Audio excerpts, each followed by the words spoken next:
going to give you a presentation, and I'm kind of cutting into my own time already, so let's get rolling with it. You guys ready for one more? You got a little more time? All right. I'll control it over here. So my talk is called, What Won't You Do to Advance Liberty? What won't you do? Right? Because one of the most common messages or comments Miriam and I get as we travel is, do you ever sleep? Because people say, you're so prolific, you do all these things, you're doing documentaries and books, do you ever sleep? And I guess for me that, what won't you do to advance liberty is kind of what I talk to myself and say, like, what are you not willing to do to help those future generations, to help the children, right? Like, I'm pretty much willing to do anything that doesn't violate my principles and cause harm to other people, right? And my presentation today is going to be just some examples of the various types of work that I've done over the last 14 years. And my hope is that by sharing this with you guys, that in addition to all the other amazing ideas you've had, that if you're still looking for something, we all, as somebody was saying earlier, if you're trying to exit, you got to start somewhere, right? And part of exiting, I'm coming to realize, first of all, for those who don't know, the exit and build phrase, it came from my book, How to Opt Out of the Technocratic State. That was sort of my take on Konkin's ideas. And we exit slavery systems, we build new systems, and there's a process there. But it doesn't just happen overnight. There's steps you have to take, and so I talk about that in the book. But I've come to realize that exiting and building, at least for me, it shouldn't be seen as a turning our back on people. To me, exit and build is, yes, I want to exit from the systems and I want to build new systems, but there's also still something in me, in my heart and in my spirit, that calls me to continue to try to wake up our brothers and sisters who are under the spell. I don't see it as my job per se, right? I don't dare have that big of an ego to think it's my job, but there is a part of me that realizes that, like we were talking about, Melanie was talking about the Matrix earlier. Neo is helping new people and saying, welcome to the real world, right? The way I kind of see it is, yes, we're building the parallel economy, we're building the new stage, and I try to use my journalism and my voice to reach those who haven't found their way to the greater reset, right? Or maybe those who have started to wake up, but they're still focused on the problems. They don't see the solutions yet, right? And through my work, I can kind of extend a hand and say, hey, come see what we're building. We need you. We need your skills. Join us, So for me, when I talk about exit and build, I'm going to talk about a little deeper, I don't see that as turning my back on the people.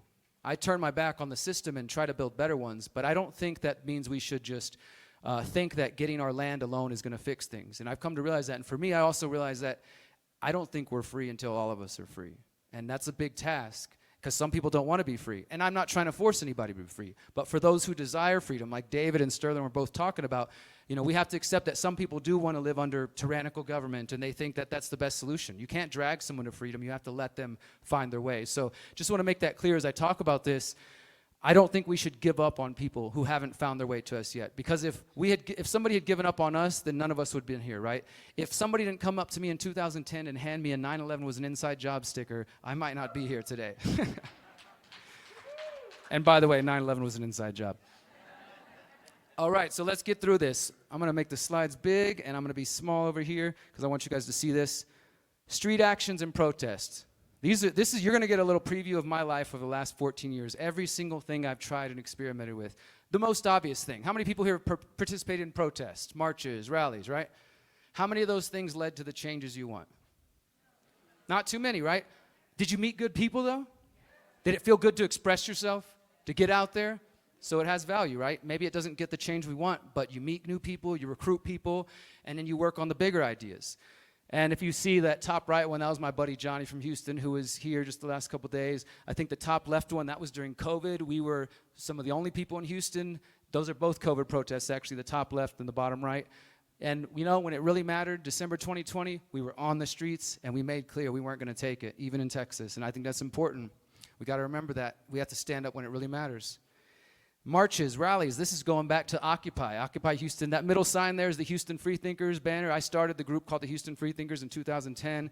That bottom one, we went to Monsanto's offices for the March Against Monsanto, did some of that stuff. And again, we're meeting cool people, we're experiencing things. It feels good to get your voice out there. Another form of street action, we call them info jams, just printing out flyers or DVD. Back in the day, we used to do DVDs and print out thousands of DVDs and go to the football game or whatever, and just a group of us in an hour just give out 10,000 DVDs. And you never know where that goes or what seeds are planted through that. Passing out flyers. The one on the left is in Houston during the TPP, if anybody remembers that. The one on the right is here in Mexico. Me and Miriam and Raul, our friend, going out and passing out flyers about masks to people during the COVID times. and civil disobedience. This was a protest I organized in Houston about the torture going on in the U.S. Torture is something I feel very strongly about. There's so many crazy things that I feel like it's hard to keep up, right? We shouldn't forget the U.S. government is still committing torture, and other governments are participating in helping them. There's no reporting on it anymore, but don't let yourself believe it has stopped in any kind of way. And I was so offended by this, we organized this national march against torture, and we're trying to call attention to the CIA torture report and all this. So in Houston, we decided to do some civil disobedience. We dressed up like that in the orange jumpsuits, black bags on the head, and you can see in the middle one, we decided we're going to block the streets for a couple of minutes just to call some attention. I think sometimes you need to block the streets to get people's attention. I know that's like triggers some people, but sometimes you have to shut shit down to get attention. And for me, it's like people are being tortured. I write articles about people who are permanently injured and can no longer sit down because of the rectal feeding the U.S. government has done to them. And if I can't put on a simple jumpsuit and simulate waterboarding and block traffic for a minute while this person's taking that, you know, it just feels like that's a tiny thing I can do to try to raise awareness for me. That's how I see it. Thank you.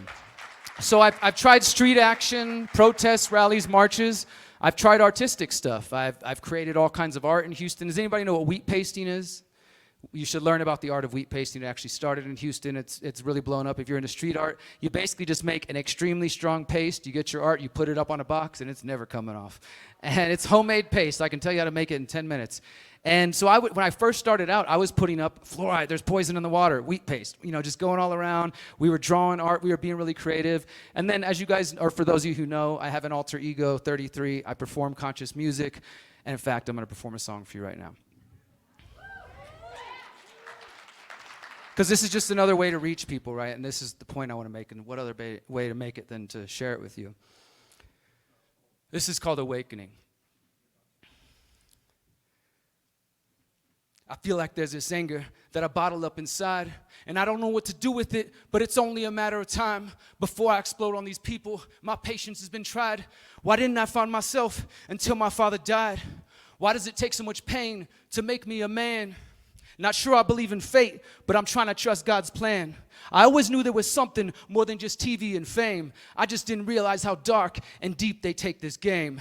The moment I woke up, I realized evil was for real. People who spend their days lying, yeah, they kill and they steal. And no, I'm not talking about your average street hustler. I mean the 0.01% who laugh as we fight each other. The hierarchy enslaving you are a bunch of psychopaths, but they keep on winning because we just don't learn from the past. But God opened my eyes for a reason. It's the healing season. I had to go through hell to find my way. I exercise my demons.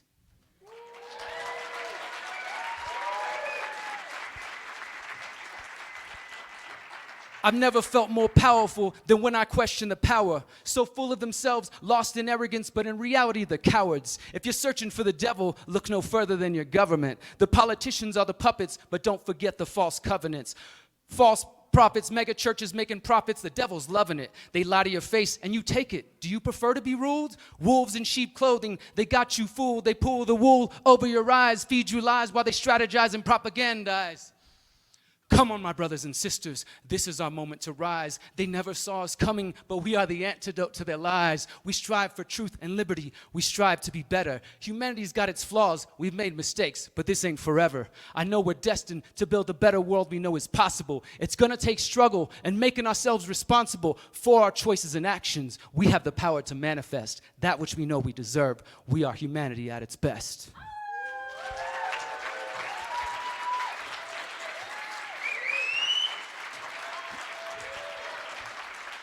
So, as we all know, music is a very powerful medium, and that side of me is going to continue to grow. You will see more of that because there are some people who won't read my articles and they won't watch my documentaries, but they might listen to a song.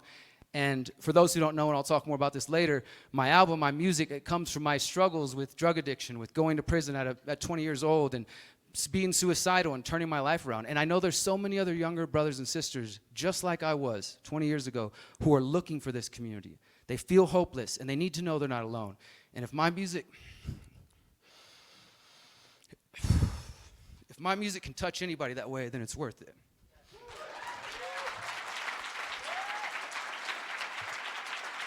All right. Now, when it comes to community building, I've lived in 3 different activist houses, and what that means is we find a house, 3 or 4 of us live in it, and we start hosting documentary screenings. We start hosting skill shares, teaching people how to do everything from speak Spanish to tie knots to make soap. We even had my grandma come down to Houston and teach us how to bake bread and make soap. She lives on a farm, and so she's got a lot of skills. We've done documentary screenings, and for 7 years I did this every month from 2010 to 2017, every single month without fail. We would have a monthly meeting. That's one of the meetings at what was the Freethinker House there in the middle. And that's one of our barbecues or picnics. We would do social events, community garden events. I also, before this life, I was a promoter, always been involved in music. So I started combining those 2 things. The flyers you see on the top right, one of them is a show for Food Not Bombs. The second one was a benefit to get fluoride out of the water. It was called Free the Water. And so we started working with musicians and working with artists. And before you know it, people knew the name, the Houston Freethinkers. They're like, oh yeah. Even if they didn't agree with us on everything, they knew the Houston Freethinkers was a force for good in Houston. And that if we were out there, we were going to be fighting against either police brutality or building community gardens or having a fun show or doing something. And before you know it, we just got so integrated. We got a lot of press, both good and bad. We were called the local group of conspiracy theorists a couple times. But by and large, we got our message out. And it was just through coming together and doing community building practices like that. Other ones, as I mentioned, doing community gardens, building gardens. Has anybody ever been in a community garden with some folks and you bring some food, maybe somebody's got a drum or acoustic guitar, and before you know it, it's community, it's party. You're like, wow, and then you look and you're like, wow, we just planted all these rows, we just cleared all this out in a couple of hours? We did that? It's empowering. That picture on the right is a group of us we used to be a part of this big farm called the Last Organic Outpost in one of the poorest parts of Houston.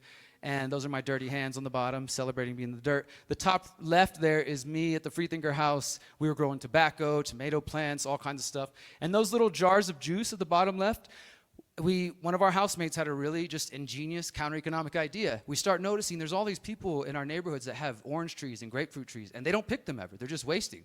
So we went to their house and said, hello, how are you doing? Can we pick your fruit? Is that okay if we do that? Yes, please, it's just gonna rot. So we took the fruit home, we recycled glass bottles, we started making our own juice, making our own kombucha. We posted on nextdoor.com before it got all crazy and said, hey, we're in the neighborhood, we have fresh juice for sale for this price. We started delivering juice to the local offices, to different people, just making money off fruit that was just gonna fall down and rot. You know, that's the counter economy right there, that's entrepreneurship. And it was just, everything we were trying to do was just to inspire our local community to give a shit. I mean, that was kind of our motto in the beginning, the Houston Freethinkers, making it cool to give a shit since 2010. Because we were working with a lot of younger people, and as you know, there's, especially like in our community, it was like punk and metalheads who care, but they're also kind of like, yeah, I'm not gonna go to a Skillshare, that sounds boring. I'm not gonna go to a meeting, whatever, but I'll come to the party, I'll come to the show, and we would have information. So we tried to plant seeds where we could. And this is what I mean. That right there is on the right is a bunch of sweaty people in our house dancing to a little folk punk show. On the left is a band setting up. We used to have this music festival called For the Community, completely free, 50 bands, 20 vendors. Basically what I did in Houston was a prep for doing it on the international level. And we used to just bring people together, and the same thing. In between the music, we would have a presenter. Sterling spoke there. Some of our speakers from here came. John came there. Danny, I think you might have come down. I don't know if we got you down. And we just had a mix of music, community, art, and then planting seeds to these people. So they knew we were about something, and we were subtly kind of trying to bring in the truth to them and kind of slowly red pill them. So that's sort of the artistic side of things. Now let's move to the political, a little more fun stuff. Part of my political adventures have been confronting politicians and people. You see the woman on the left there with this, if you can see close enough, her face as she notices, this is like a freeze frame as she notices I'm walking up to her. And she's like, that was the former mayor of Houston. Her name's Anise Parker. I confronted her about 6, 7 different times about fluoride, about her lying about homelessness, all kinds of fun things. Captured it on camera. You know, just being a pain in their ass as often as possible. You know, I am the reason that the Houston Police Department no longer holds press conferences, and I'm proud of that, you know. They realized, like, wait, people are getting in here and asking questions we don't like. I remember the first time I went in there and I had just a little shaky handheld camera. All the big news stations are there with their setups, and I'm like the one guy. And right away I could see, oh, this is how the game's played. Softballs. You throw softballs and you can get all the questions you want. And I'm like, with my shaky camera, can I get a question? And I drilled him about some contract that they had for some new surveillance equipment, and he lied to my face and told me they didn't have it, even though I already had the contracts. I'd already done the Freedom of Information Act request. So I put out a video that night saying, Houston Police Department chief lies about surveillance. There happened to be a press conference the next day that I also attended, and I was asked to stay after class. I said, Mr. Broze, can you come here for a moment? And the liaison officer took me aside, and as non-threatening, subtly threatening as he could, he said, we want you to know you're welcome here. You're always welcome here. As long as you're a respectable journalist, a credible journalist. I looked on your YouTube channel this morning, and you said that the chief lied. But technically, he said he cannot confirm or deny. And I told him, I said, look, as a journalist, I take my work very seriously, even if you don't take me seriously. And that's one tip. You have to take yourself seriously. They're not going to take you seriously. I started calling myself a journalist. They still try to tell me I'm not a journalist. I told him, I said, I take myself very seriously. And I'm not going to call torture enhanced interrogation, and I'm not going to call a lie when I know it's a lie, a not confirm or denial. Here's the contracts. We know you're lying, and they never invited me back again. I was never allowed again. But my point is, these are just another avenue to try to reach people, to try to spread awareness by doing it by confronting politicians. On the right, that's a gentleman named Peter Hotez. Anybody heard of him? Dr. Peter Hotez? You can go to theconsciousresistance.com, and I actually got him to stand with me for 7 minutes for an interview before he started squirming away. The sun's hot, I need to go. As soon as I started bringing up VAERS and stuff like that. But that video got some attention. Each of these is just like building momentum, showing people. What I like to do is I like to crack their illusion with politicians. They're surrounded by people constantly who just yes men and women. Just give them, kiss their ass, or can I get a selfie with you? And the moment somebody steps into that bubble that asks them something they can't handle, you see all that illusion shatter, and they're just a squirmy person. I confronted the head of the CIA last year, a former head of the CIA, John Brennan, and he got trapped at an elevator. He couldn't go anywhere, and I'm just poking him, and he's just like, he just waiting for somebody to rescue him. And in that moment, I could see that's the real person. That's not the person he portrays himself on his TV. This is the real person that's terrified that we're going to wake up and question him. There's so much power in confronting them. And it takes a certain level of skill. If you watch my videos, you can see I'm very patient, and I try to be, I don't want to go screaming and looking crazy because that will just make us look crazy. I want to give them real questions and be patient with it. It's an art that I've tried to perfect. So another sort of thing within the sort of political realm, speaking at city council and school board meetings. That on the left is me speaking at city council the first time I went in 2018, specifically about 5G. Has anybody seen my documentary, The 5G Trojan Horse? If not, I recommend it. Go to theconsciousresistance.com. You can find it, and you'll learn the whole story. Starting in 2018, I started exposing 5G in Houston, learned all sorts of corruption. And that video, before YouTube deleted me in 2020, had over 1 million views because people were looking for information about 5G. And because it was a pretty good back and forth where I was just dropping knowledge on them. And I go there knowing the city council members don't give a shit for the most part. I had one guy that would listen to me and sort of, okay, Derrick, you can have another minute. The rest of them would just sit there and ignore me. And I quickly found out that the mayor actually was connected to Verizon Wireless. He had received something called the 5G Wireless Champion Award.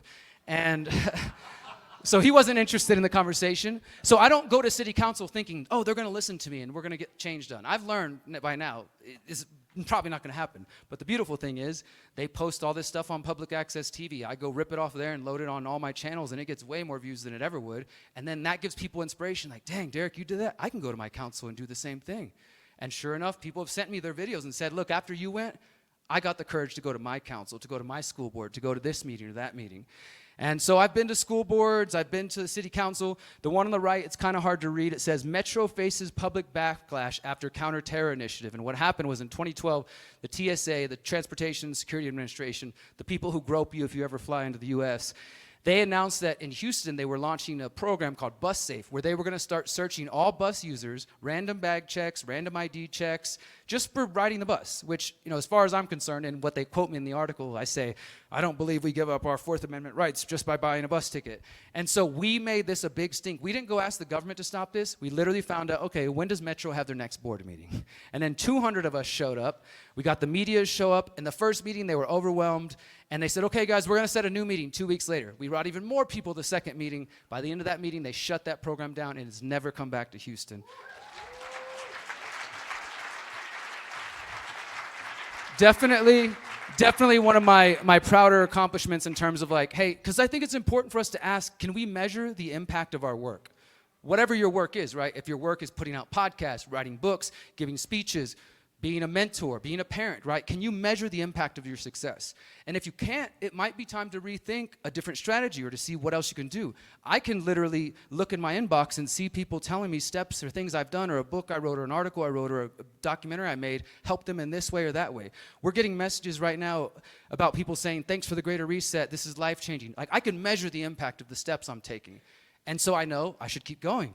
We're having success, let's keep going. If I was hitting brick walls, I would try a new strategy. And I've had to try all kinds of strategies, which is why I have so much history here, trying all kinds of things. So school boards, board meetings of companies, and yes, I did run for mayor of Houston, twice.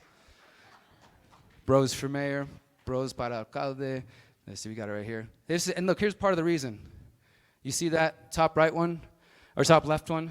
That's Derrick Broze on the local news. That happened about a dozen times from May of this year until they kicked me off the ballot this year in August. This year I was kicked off. I ran in 2019. I ran this year again. And I largely ran in 2019 because of that 5G mayor I told you about. After he'd been running away from me and they'd been ignoring me at city council, I felt like, you know what? The only way I'm going to be able to really raise awareness about my concerns about 5G is if I'm somewhere he can't run away from me. And it started out as a joke between friends. They were like, well, maybe you should run for mayor then. And they were like, yeah, whatever. I think we were sitting around smoking some weed or something. I'm like, yeah, whatever. And then it really started to seep into my head. I'm like, well, look, if I ran, I could be on the debate stage with him. He's not going to be able to go anywhere. And so it kind of started, I was like, oh, I want to get him. But then as it evolved and as people started coming to me and Miriam and saying, please do this, because I was talking about vaccines in 2019 before most people were. I was talking about 5G. I was talking about surveillance. I was talking about all the issues we care about on a local level. And this is the thing, and I hate it. I wish it wasn't this way. But Derrick Broze, local activist or local conspiracy theorist, depending on who you ask, doesn't get invited the same places that Derrick Broze, candidate for mayor, did. And it's so stupid that it works this way. There's this sort of false illusion that people buy into. Like, for example, I'm sitting at a restaurant talking to some friends, and somebody tells them that I'm running for mayor. This person's never met me, has no idea who I am from anybody. And all of a sudden, they want to take a selfie with me because I'm a candidate for mayor.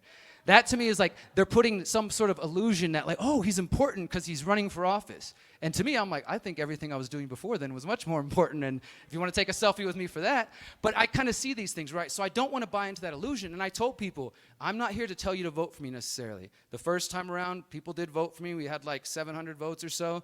I was, nowhere near the top. We knew that, though. I didn't go into it thinking I was going to win. I knew I would get access to TV stations, radio stations. I got invited to high schools, old folks' homes, white neighborhoods, black neighborhoods, rich neighborhood, poor neighborhoods. For 6 months, I basically toured my hometown and spoke to so many people. And these are not people who know anything about this. Most of these people are what we might refer to in a loving way as normies, who they believe some of the propaganda. But back to what I said earlier, guys, if you heard me, if you're not the kind of person that has a strong enough critical mind where you can hang around other people who have different thoughts, you're probably not going to get that far. Miriam and I spent months, for example, with this past election, being around people that we fully knew were all about climate change narratives and maybe other kind of identity politics or this gender issue or whatever. And we didn't, oh my God, screw you, we can't work with you. We worked with them where we could. We tried to plant some seeds where we could. And as I mentioned, I got media coverage. I got access to places that I normally wouldn't. And I don't think this is for everybody. I do think, it takes a certain level of skill. I'm able to, part of my shamanic work is moving between worlds. I can hang out with the hippies in the jungle. I can, come here. I can get in the suit and tie event. I can go on debate stages with politicians and run circles around them. And God, is that fun? I'll tell you what, I love it, honestly. And when people see a real person like me on a stage with these people who have nothing really authentic to say, they see it. And so what ended up happening, just to kind of close things on with that, they ended up kicking me off the ballot this year because I was endorsed by the Harris County Libertarian Party. I actually showed up in a poll of 7% of people were saying they were going to vote for me if I was on the ballot. And that was making the news. And then all of a sudden, and I had anticipated, they used my 20-year-old felony to disqualify me in the state of Texas. I'm actually suing the state of Texas right now just because if I can sue the government, I'm kind of like, all right, let's do that. But realistically, I don't know if I'll ever do that again. But Miriam and I met a lot of good people, including other people who, like me, are felons and who are good people who care about their community. And even though I don't necessarily believe in government, I'm thinking of one guy particularly who's just a force for good. And if that guy decided to run for city council, he would actually do some good compared to these other people. Now, he would be running up against a whole system of corruption. But my point is, if we win that lawsuit, it would basically change it so that nonviolent felons could run for office in Texas if they wanted to. And again, I know that government isn't the answer, but the way I see it, And it might be hard for you to understand if you're not a felon and you don't understand that I still can't get rented certain places for something that happened to me when I was 20 years old. I still have people judging me. You know, in that mainstream world, that still hangs over my head.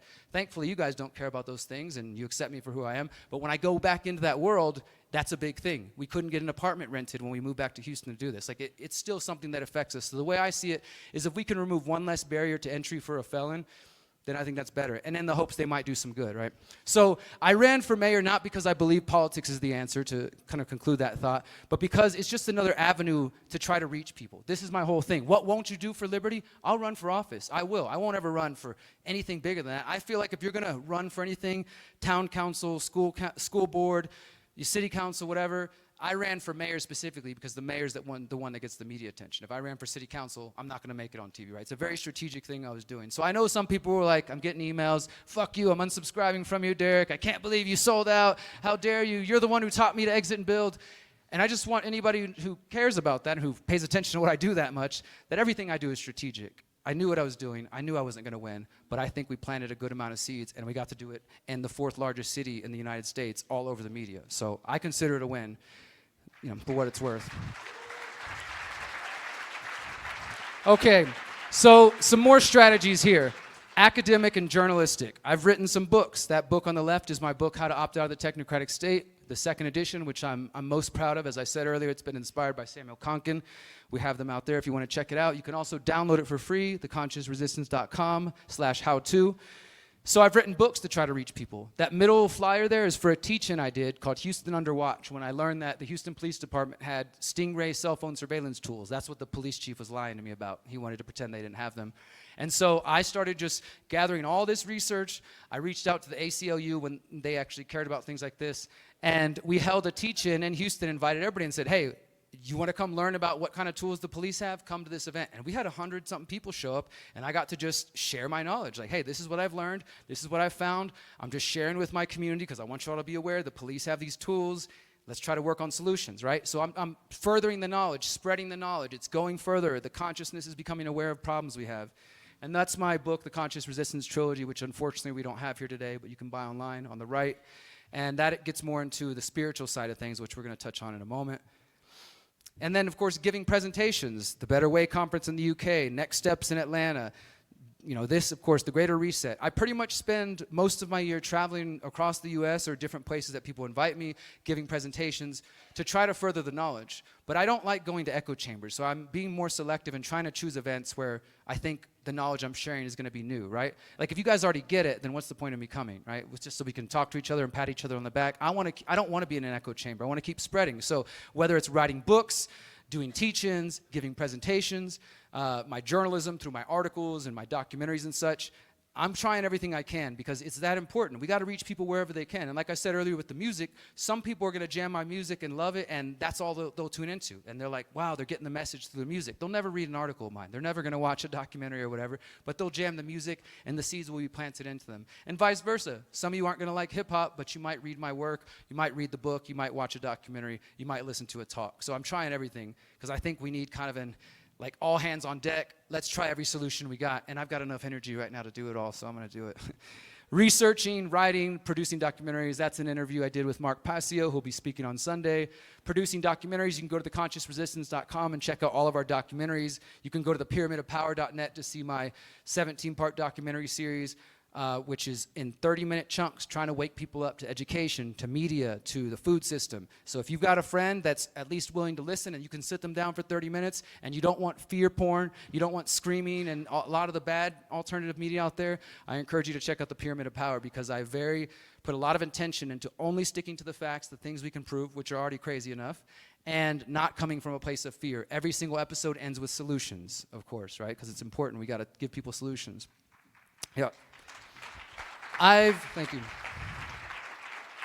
I've organized spiritual conscious events. The picture on the left, you can see a young Derrick Broze shirtless there meditating. Get a good look while you can. And then on the right, there's another meditation I organized. We used to be a part of this group called the Meditation Flash Mob. Anybody ever heard of that? MedMob was the name for short. And back in 2011, they had a couple of years of really big meditations, and I heard about it in 2011. What they did was they would say, okay, on this day, we're going to synchronize for a 1-hour global meditation, like all across these time zones. And they would encourage people to do it at very public places, like a flash mob. You know, you've heard like people show up and they do dance flash mobs. Well, the idea would be, let's imagine we're out here in Morelia, just in the middle of Centro, and 100 people just kind of come out of nowhere at the same time, sit down, and just start meditating for an hour straight. And laying down, sitting, whatever, and it just, not only are you going to change the vibration of that place, but of course people are curious, like, what's going on? What's this about? You put up a sign that says, hey, Med Mob, free to meditate, join us, you know, all over the world. And they were having these huge meditations. I was the organizer for the Houston group in 2011 and just started doing things like that. Drum circles, meditation flash mobs, men's circles, all kinds of things. Because how many people here recognize that this is a spiritual sort of experience and a spiritual battle we're in, right? And whatever your religion is, it applies, right? Because the truth is that the physical aspect is only one part of it. I mean, this is why my work is called The Conscious Resistance, because we need to heal the internal world, our doubts, our fears, our insecurities, and our traumas, if we're ever going to create a new world. Yes, we need to create new physical systems. We need to create new economic systems, education systems, health systems, et cetera, but we can do all that work, but if we don't do the inner work, those systems will crumble just as quickly as the ones we're watching crumble now. It might take a generation or two, but if we don't do that inner work, our egos, our pains, and all that stuff that we haven't dealt with will emerge and will come to the surface, and soon enough we'll turn on each other. I believe this wholeheartedly, that if we do not do the inner work and this important healing, however that applies to you. Obviously, there's a million different modalities. I'm not here to tell you which modality to approach or do.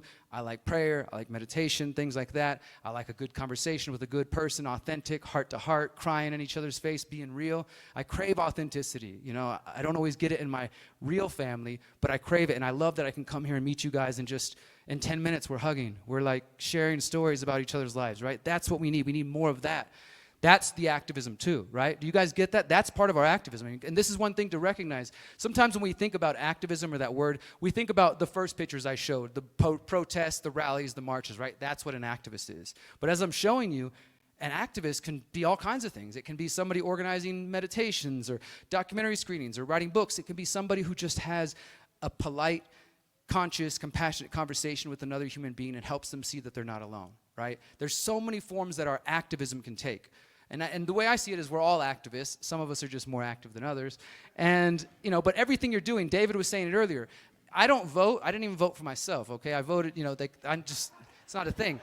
But we do vote every day with our actions. Like David said, you vote with your wallet and you vote with your actions. How do you treat other people? What businesses do you support? What are you doing in your internal world, and where are you sourcing your food? All those different things are voting one way or the other, right? So I don't vote in terms of electoral politics, but I vote every day with my actions, and I try to make sure that it's a vote for the right thing, the things that I believe. Because as Samuel Konkin so clearly said, that we can't expect to create a libertarian or a free world if we're not taking free actions, right? You're not going to get there by using corrupted systems and expecting one day we're going to arrive at the paradise we hope to get to. So then we must try to find ways to take steps, take actions that are in line with our values if we ever hope to achieve those values in reality. Does that make sense? Yes. So we can't just speak about it. We got to be about it. Who's about it? You guys about it? All right. So it is a spiritual experience we're dealing with. And then one of the other ways, and this is sort of what the Greater Reset is all about, I've talked about trying street action, art, protests, marches, political, academic, journalistic, spiritual. These are all things I've spent the last 14 years doing. And most recently, the exit and build strategy, exiting from slavery systems and building new ones. The picture on the right is Hakeem and some of the crew of the Conscious Agora, our land, which is about an hour and 45 minutes away from here. We're really near the land in that picture. We bought the land after the last year's Greater Reset. We're going to start building this year if everything goes well. Like, we're doing it, And that's been a dream. I'll tell you this, in the third book of the Conscious Resistance Trilogy, which I wrote in 2016, I said, starting in 2020, I'm going to begin building this vision of the Conscious Agora. COVID happened in 2020. Me and Miriam moved to Mexico March 2020, started looking for land immediately. The universe conspired with me to help that happen and bring it to reality. So instead of being worried about what was going wrong in the world, we focused on our solutions and said, you know what, we've been saying we want to move to Mexico. Let's do it now. Why wait? The world's telling us now is the time, right? And then also the Freedom Cell Network. If you're not on the Freedom Cell Network, freedomcells.org. I know John's going to talk more about it, but this has really just been the way we help people throughout COVID. I mean, we started with John told me about it in 2015. I started putting videos out in 2016. The idea of organizing in local, decentralized groups, focusing on solutions, skill sharing, knowledge sharing, community aid, mutual aid, defense, etc. And this is what we believe is sort of the stepping stones to building the parallel society. I started promoting it over years. We built a couple of websites, and this website was launched in late 2019. In early 2020, we had about 1,500 people on there. And then COVID-19 '84 happened, and we just had exponential growth. Now we're past 42,000 members from around the world, plus countless others who are just doing it. There's people who are creating Freedom Cells on Telegram, people who aren't even on the internet who have just said, we're doing Freedom Cells, we just don't have a virtual presence. And so many people have taken inspiration from this idea of coming together in community and trying to build outside the system. This is really what I think is truly the answer. Yes, I ran for mayor, and I don't know if I ever would again, if it felt right. I also, just to kind of throw it back to that, I'm looking at this like it's 2023, 2030, 7 years. All right, if I can reach people, I'm doing it. I'll put my energy, like I sacrifice certain things. We were having our apartment here in Mexico. We got a new apartment in Houston, paying on both places for 6 months, driving back and forth. It was not a cheap venture to do that, but it felt worthy to me. It felt like, you know what, if we can reach people and connect and do this, it's going to be worth it. And it was worth it. But my point is, I believe the true answers, in addition to street actions, protests, marches, art, videos, podcasts, writing books, whatever you do, let's do it all. But let's also be prepared for what's coming. We all know the CBDCs, the smart cities. We could talk all day about that stuff. That's why you're here. And if we choose not to act, we're only failing ourselves and the future generations. We're failing ourselves if we choose not to act. Just think about it. If you can see the train incoming, you see the car wreck ahead, and we're all in the car talking about, man, that's a crazy car wreck ahead, right? It's getting pretty bad. But we just keep going about our lives. We're getting closer. We're talking about it. Man, we're going to keep posting memes about it. We're going to keep going. But we're not doing anything. We're not even, we don't have an escape plan. We don't have a backup plan. And then before you know it, you wake up tomorrow and your bank announces, by the end of the month, all of your money will now be digital in a CBDC form, and you'll have to get it this digital wallet if you want to get your money back. And you're going to say, damn, I need that money because I have bills to pay, and I don't have any backup money. I didn't take any of my money out and put it in savings and silver or buy land with it or teach myself skills with it, because that's another thing to do with your money. Buy courses and workshops if you're actually going to take them and empower yourself. Invest in yourself with that money. But if you didn't listen, all of a sudden, here it is, the CBDCs are here, the digital ID and all that, and you're just kicking yourself because now you and your family are going to have to figure out what to do. And we witnessed this during COVID. Do not let the memory fade. People were locked in their homes. We met people here in Mexico who had to escape Australia. They had to escape Germany because they couldn't walk their dog without a freaking permission slip. Don't forget what these people did and what they will do. Climate lockdowns. I believe these things are coming. I talk about this in my book. We know we're here for the solutions, but don't forget why we're focused on solutions. Don't allow yourself to become complacent and think that, oh, that's all in the past, it's over. None of us can predict the future. I don't know if it's going to be the cyber attack, the aliens, another pandemic, or whatever they got, whatever card they're going to play this time. But the point is, we need to be taking care of our mind, our heart, our spirit, our garden, our community, our friends, our family, all of it. We need to think holistically. This is why I talk about holistic anarchism and holistic activism. If we know what's coming and we choose not to act, guys, we only have ourselves to blame. And I don't want to see any of you in that situation. I don't want to get emails from you begging me to come to our land because you didn't take care of your shit, because we're not going to have room for you. We're not going to have room. I'm sorry. But realistically, I don't want anybody to be in that situation. I want us all to be in a place where we could, because the way I see it is, look, the more we take care of home base, the more likely we can say, I can help you. Right? But if I'm just scrambling and I'm in scarcity mode, hey, back off. Like, we got our shit and you stay the fuck away. But if we are prepared and we've done a little bit, if we're forward thinking, we can actually help other people. And I want to be in a position to help other people. And, to help myself, of course. Where am I on time? All right. Right on time. Okay. So this is where you can find a lot of my work. I'm going to kill the slides and wrap up in just a second. TheConsciousResistance.com is where my books, my documentaries, my podcasts, everything are on there. ThePyramidOfPower.net, that is my website for my documentary series, one of them. I write articles for The Last American Vagabond on a weekly basis if you want to keep up with that. And I have, I've got a lot of content coming out this year. I'm going to be writing a book about fluoride. I'm going to San Francisco to cover the fluoride trial next week, if you want to keep up with that. I'm going to keep doing every single thing I can, guys. And back to the question, what won't you do to advance liberty? I just gave you a dozen or more ideas of things from my personal experience, not talking abstractly, but things I've done personally, and I would love to share any tips and ideas if you need help getting started. And I'm willing to do even more. I'm going to keep thinking of new ideas. We thought of the Greater Reset. We're going to expand next year. We're going to do big things. I've got at least 70 years left in my life, and I'm going to give every single day, every moment to this cause. I commit to you and all of you at home, and I call on you and ask you to work with me and to work with all of us here, because this is our moment. I truly believe this is why we're alive, that this is why we are here in this moment. I believe that my Creator put me here in this moment to be here with you, to connect with all of you people. And I know that we are here for a purpose. I know that this is our time to make that change. Like I said, thank you.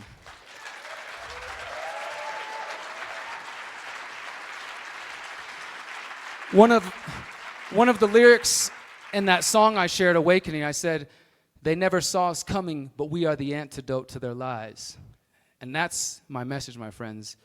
You know, we're talking about building parallel systems, getting out of these systems. Try everything you can. Stay in line with your values. Cause no harm. Don't take shit. And stand for what's right. As John likes to say, we've got truth on our side. And we know the truth will win in the end. And I know that the human spirit is ready to flourish. We might go through some tough times, but rest assured, my friends, we are the ones that are here to change it. Thank you so much.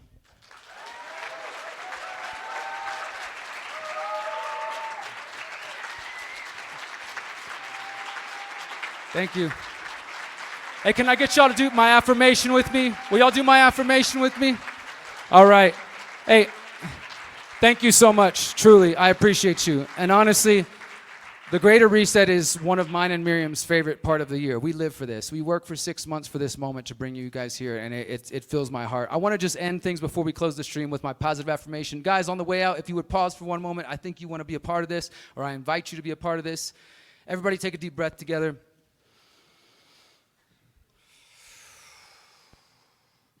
It's been a lot of information today. There's going to be more tomorrow and Sunday. We got a jam session tonight. We're all here to come together to build something beautiful. And let's just end on a positive note. You know, we're talking about manifesting, and I fully believe we can manifest the things that start as a seed in your mind, your brain. Once you say it out loud and you share it, you write it down, you're putting it into physical reality. And if you put action behind it, you will see it happen. So this is an affirmation that has helped me through some tough times when I was in prison and just over the last 15 years. If you feel inclined, please repeat after me. I am powerful. I am powerful. No, not good enough. I am powerful. I am powerful. Yes, I am free. I am free. I mixed it up, didn't I? I am beautiful. I am powerful. And I am free. Thank you, guys. Thank you, guys. We'll see y'all tomorrow, everybody. Thank you for another beautiful day. In 2020, as the World Economic Forum announced their vision of a great reset for humanity, the Freedom Cell Network responded by launching the Greater Reset, a 5-day worldwide activation focused on inspiring the people of the world to build an alternative vision for 2030 and beyond. Our vision is one that respects individual liberty, decentralization, localization, and people-powered solutions over technocratic control. Our first activation launched in January 2021 as hundreds gathered in Texas and Mexico and thousands tuned in online at the height of lockdowns. The Freedom Cell Network gathered once again in May 2021 for the Greater Reset expansion as we broaden the horizons of our movement. In January 2022 and January 2023, we returned with integration and co-creation, rooting ourselves deeper by integrating the vast knowledge being shared and setting our intentions on co-creating the 2030 of our dreams. Now, the Freedom Cell Network once again presents the Greater Reset 5 Manifestation in Morelia, Mexico, from January 17 through the 21st, 2024. Join us for 5 days of community, solutions, celebration, music, education, and liberation. The Greater Reset 5 will include more than 40 top-notch speakers from around the world, live music from our conscious community, hands-on workshops, kids and family activities, and whatever else you can dream of. Join us in Morelia in January 2024 so we can collaborate and build the parallel systems of the future. Join us for the next evolution of the Greater Reset activation. Join us for the People's Resets. Visit thegreaterreset.org to learn more.